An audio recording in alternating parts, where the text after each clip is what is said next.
ځغاسته د پایښت لپاره دا په کابل کې د ماشومان د ساتنې د نړیوالې ورځې د لمانځلو شعار و.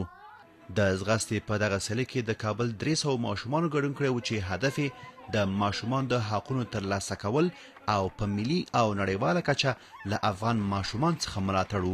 د برنامې منظور دا ده چې د دغه ماشومانو غږ مونږ دولتي مقامات ته، ملي مؤسسات ته او بین المللي مؤسسات ته ورسوو.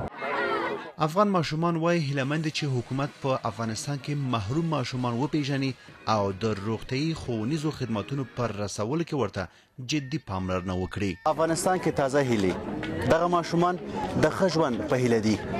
د نورو ټولنیزو او اقتصادي ستونزو ترڅنګ دوی هیلهمند چې په افغانستان کې سوله ټینګه شي.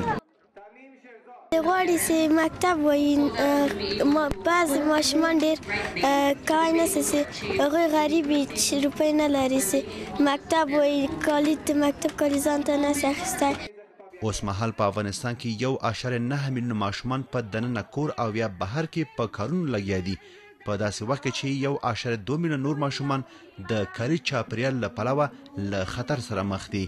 د ماشومان د ساتنې د نړیوالې ورځې په درشل کې د افغانستان د عامې روغتیا وزارت وایي چې دوی غواړي د زیږون پر مهال د میندو او ماشومانو مړینه له منځه یوسي. دسترسی مادرها به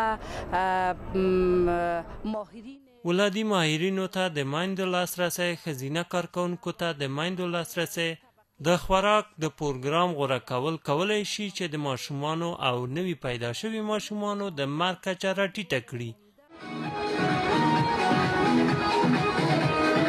د ماشومان د ساتنې د نړیوالې ورځې په لمانځغونډه کې د سرکس، رسامۍ او موسیقي په زړه پورې نندارې هم ترسره شوې. افغان لوبغاړي وایي چې باید ورزش ته په ټولنه کې ارزښت ورکړل شي.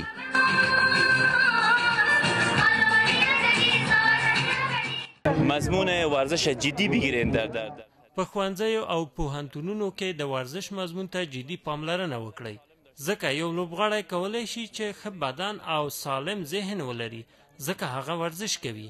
د افغانستان د عامې روغتیا وزارت د معلوماتو له مخې اوس مهال په هر 3 ماشومانو کې چې عمرونه یې له 5 کلونو څخه کم دي د هغه مرضونو له کبله چې له زیږون څخه وروسته په لومړیو 18 ورځو کې د وقایې وړ دي خپل ژوند له لاسه ورکوي، چې د ولادي ماهرینو د شتون په صورت کې کولی شي دا ستونزه له منځه لاړه شي. وحید الله فیض صاحب، آشنا تلویزیون، کابل.